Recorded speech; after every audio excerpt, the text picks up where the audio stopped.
India పుణ్యమా అని high voltage crazy కాంబోలు set అవుతున్నాయి. భాషల బోర్డర్స్ చెరిగిపోయి క్రేజీ కాంబోలు సెట్ అవుతున్నాయి. RRR తో ఎన్టీఆర్ రామ్ చరణ్ అదరగొట్టగా ఇప్పుడు అన్ని భాషల్లోని స్టార్ హీరోలు, మల్టీ స్టారర్లు వేరే హీరోల సినిమాల్లో గెస్ట్ అపియరెన్స్లు ఇస్తున్నారు. వేరే సినీ పరిశ్రమల హీరోలను కూడా తెచ్చి సినిమాలు చేస్తున్నారు. సలార్, కూలీ, కుబేరా, జైలర్ ఇలా అనేక సినిమాల్లో వేరు పరిశ్రమల స్టార్ హీరోలు కలిసి సినిమాలు చేస్తున్నారు.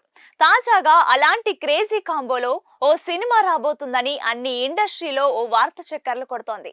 Global star Ram Charan, Kollywood star hero Dhanush కలిసి ఓ సినిమా చేయబోతున్నారట. కోలీవుడ్ స్టార్ హీరో ధనుష్ హీరోగా సినిమాలు చేస్తూనే మరోవైపు సింగర్ గా, లిరిసిస్ట్ గా, నిర్మాతగా, డైరెక్టర్ గా కూడా బిజీగా ఉన్నారు.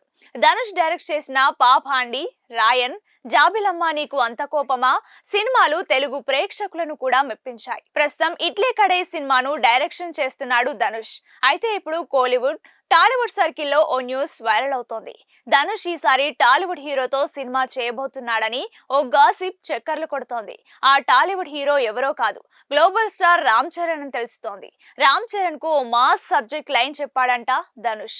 ఆ లైన్ చరణ్ కి కూడా తెగ నచ్చేసిందంట. ప్రస్తుతం చరణ్ బుచ్చిబాబుతో పెద్ద సినిమా చేస్తున్నాడు.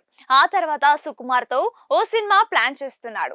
ఆ తర్వాత ధనుష్ ప్రాజెక్ట్ ను సెట్ మీదకు తీసుకెళ్తారంటూ లెక్కలు కూడా వేస్తున్నారు. పెద్ద సినిమాను కూడా తమిళ్లో గ్రాండ్ గా రిలీజ్ చేసేందుకు చరణ్ ప్లాన్ చేసుకుంటున్నాడు. రామ్ చరణ్, ధనుష్ మాస్ కాంబో నిజమైతే మాత్రం కోలీవుడ్, టాలీవుడ్ బాక్స్ ఆఫీస్ షేక్ అవ్వడం ఖాయమంటున్నారు ఫ్యాన్స్. ధనుష్ హీరోగానే కాకుండా దర్శకుడిగా, నిర్మాతగా వరుస సినిమాలు చేస్తున్నాడు. తమిళ సినిమాల్లోనే కాకుండా తెలుగు, హిందీ భాషల్లోనూ ధనుష్ సినిమాలు చేసిన విషయం తెలిసిందే. ధనుష్ ఇండియన్ సినిమాలకే పరిమితం కాకుండా హాలీవుడ్ సినిమాలోనూ నటించాడు. ధనుష్ ముఖ్య పాత్రలో the extraordinary journey of the fakir అనే ఇంగ్లీష్ సినిమా వచ్చింది. 2018లో వచ్చిన ఈ సినిమా బాక్స్ ఆఫీస్ వద్ద ఆశించిన స్థాయిలో ఆకట్టుకోలేదు. 100 కోట్లకు పైగా వసూళ్ల టార్గెట్ తో వచ్చిన ఆ సినిమా మినిమం వసూళ్లను సొంతం చేసుకోవడంలో విఫలమైంది. అయితే ఓటీటీలో ఈ సినిమాకు మంచి స్పందన వచ్చింది. ఇంగ్లీష్, తమిళ్ వర్షన్లలో ఇన్నాళ్ళు అందుబాటులో ఉన్న ఈ సినిమాను తాజాగా తెలుగులోనూ ప్రేక్షకుల ముందుకు ఆహా ఓటీటీ వారు తీసుకొచ్చారు.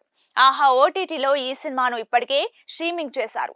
శేఖర్ కమ్ల దర్శకత్వంలో రూపొందిన కుబేరా సినిమాతో ధనుష్ త్వరలో ప్రేక్షకుల ముందుకు రాబోతున్నాడు. కుబేరా సినిమాలో నాగార్జున కీలక పాత్రలో నటించిన విషయం తెలిసిందే. త్వరలోనే ఈ సినిమా విడుదల తేదీపై క్లారిటీ వచ్చే అవకాశాలున్నాయి. అది విషయం.